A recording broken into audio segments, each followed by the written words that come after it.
एक लड़का कॉलेज में पढ़ता है और उसकी माँ बहुत गरीब है।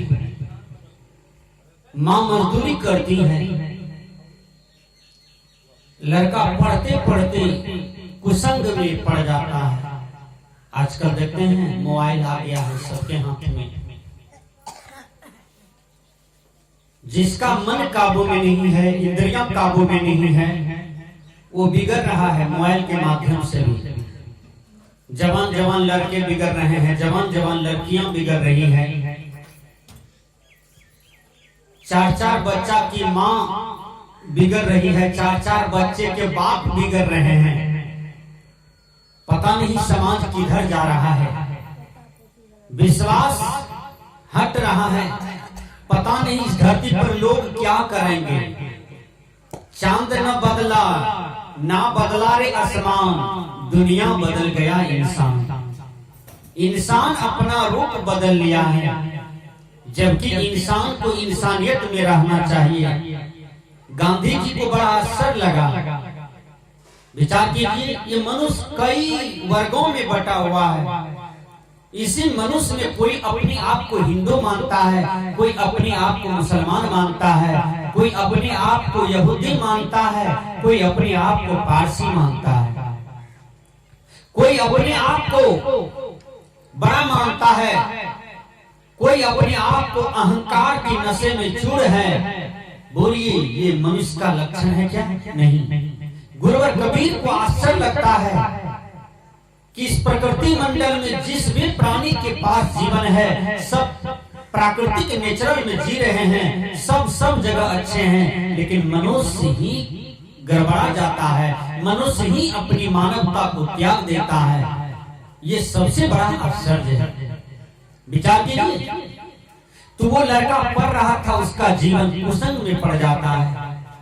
वो लड़का एक जवान लड़की से मोहब्बत प्यार करने लगा, देह सुख में भूलने लगा और 3 साल तक उस जवान लड़की से प्यार मोहब्बत देह सुख में भूलता है।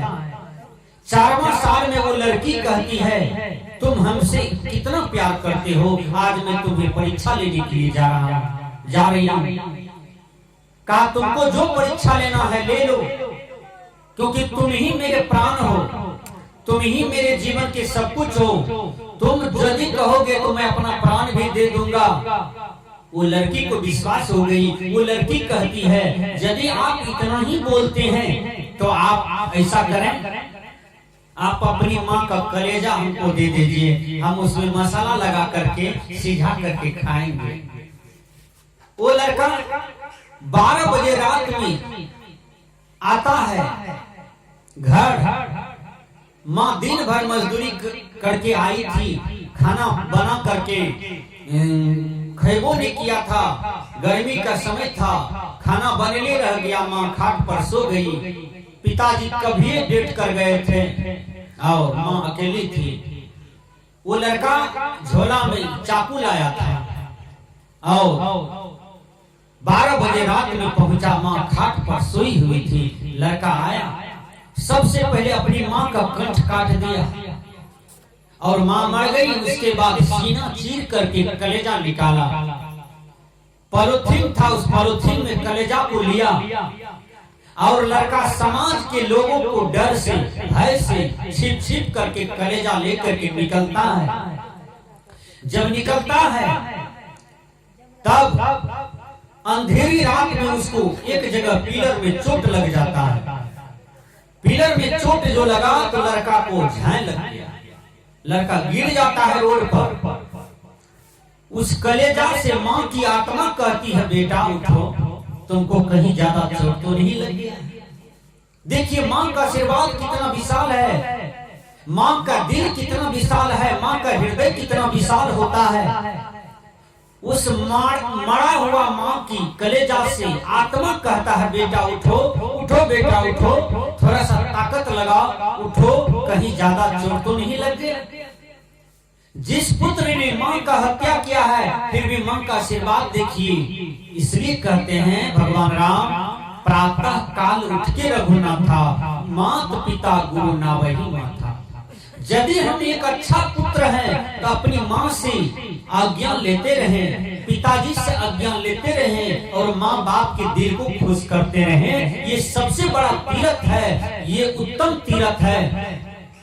जब वो लड़का कलेजा लेकर के पहुंचता है वही लड़की के पास जिनसे देह वाला प्रेम करता था, वो लड़की कहती है तुम कलेजा लाए हो? कहा देखो ना लाया हूँ, माँ का तो हत्या कर दिया, माँ का ही कलेजा है, वो झोला में है, ले लो। लड़की जब झोला के पास जाती है तो वो लड़की क्या करती है, पॉलिथीन में देखती है माँ का कलेजा है। वो लड़की सोचने लगी कि जब ये लड़का हमारी बात पर अपनी माँ का हत्या कर सकता है तो ये लड़का हमारा भी हत्या कर सकता है। हमसे यदि सुंदर लड़की इसको मिल जाए कहीं रास्ते, पैरा, बनमनखी, धरहरा, पूर्णिया कहीं टकरा जाए, वो सुंदर लड़की यदि कह दे कि ए जी हम तुमसे मोहब्बत करते हैं, प्यार करती हूँ, तुम्हारे बिना हम नहीं रह पाएंगे, और यदि हम कह देंगे कि मेरी शादी हो गई है, हम प्यार करते हैं, तो ये कहेगी उसको मार दो और हमारे साथ तुम रहो, तो ये हमको हत्या कर देगा। जब हमारी बात पर ये अपनी माँ का हत्या कर सकता है तो ये हमको भी हत्या कर सकता है। वो लड़का क्या किया, उसको लात मार दिया, कहा हम तुम्हारे साथ नहीं रहेंगे, हम तो अपना प्रेम और प्यार का परीक्षा ले रहे थे, यदि तू अपना माँ का नहीं हुआ तो तू मेरा भी नहीं होगा। अब वो लड़का कहीं का नहीं रहा, बेकार में अपनी माँ का भी हत्या कर दिया, वो लड़की भी उनको त्याग कर दिया। इसलिए संत कहते हैं भाई सुधरो और सुधारो। अरे मेरे देश के नौजवानों, अपने चरित्र में, व्यवहार में दाग लगने न दो, अपने जीवन को सुधारो और स्वयं समाज में यदि कहीं कचरा है तो उसको भी सुधारने का प्रयास करो। वही काम तो हमारे अमर बाबू कर रहे हैं। देखिए संत कहते हैं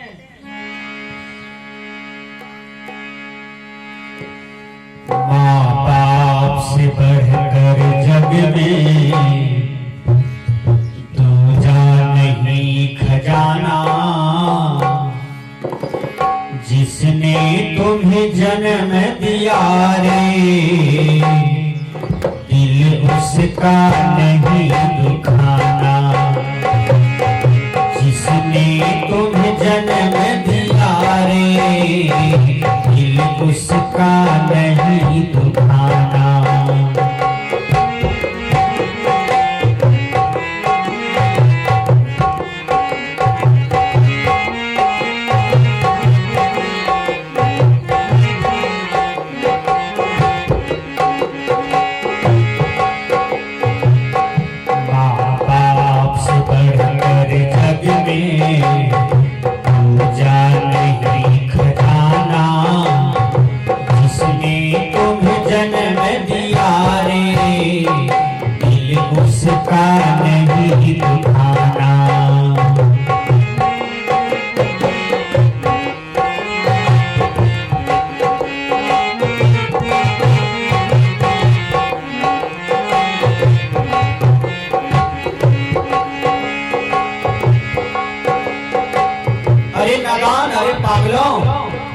जिस माँ 9 महीना पेट में रखी है उस माँ की दर्द को भी तो समझो। जिस माँ के बलट से बन करके तू संसार में आए हो उस माँ को सुख भी तो दो।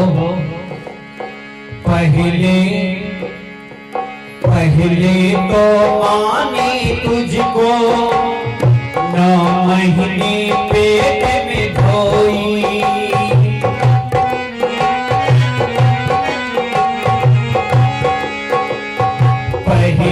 तो माने तुझको 9 महीने पेट में ढोई, सीने का दूध पिलाया तो जब जब बंधा रोया, बड़ा कर्ज है माँ का तुझ पर, बड़ा कर्ज है माँ का तुझ पर, तेरा फर्ज है कर्ज निभाना। माँ बाप से बढ़कर जग में तू जान नहीं खजाना,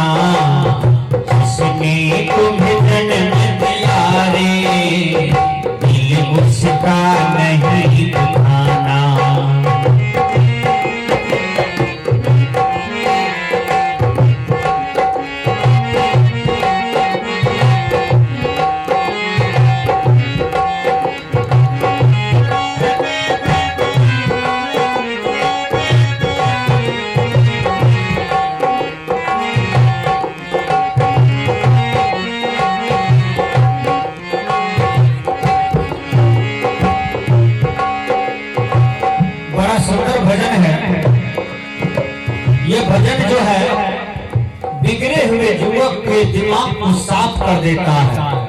देखिए, इस भजन से यदि गड़बड़ बेटा नहीं सुधरा तो फिर दुनिया में उसका कहीं सुधार नहीं होगा, क्योंकि कोई बाजार सुधारने वाला दुकान नहीं लगाया है।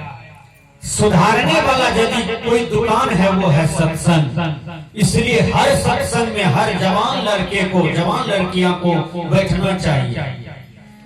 हम घर के मालिक हैं, हमें कमी है। क्या कमी है? हमारे जवान बहू बेटी टीवी फिल्म गलत निंदा शिकायत में बैठेगा, लेकिन जहाँ सत्संग होगा, जहाँ सद्बुद्धि होगी, जहाँ संत महापुरुष बढ़िया बात बता रहे हैं, वहाँ नहीं बैठेगा। जहाँ बुद्धि खराब होगा जवान भाइयों का, जवान बहनों का, वहाँ बैठेगा। जहाँ बुद्धि बढ़िया होगा वहाँ नहीं बैठेगा। इसलिए संत कहते हैं परिणाम कौन भुगत रहा है? ये समाज परिवार भुगत रहा है। दिन रात तेरी मानी, दिन रात तेरी मानी, तुझे बाहों में सुलाया।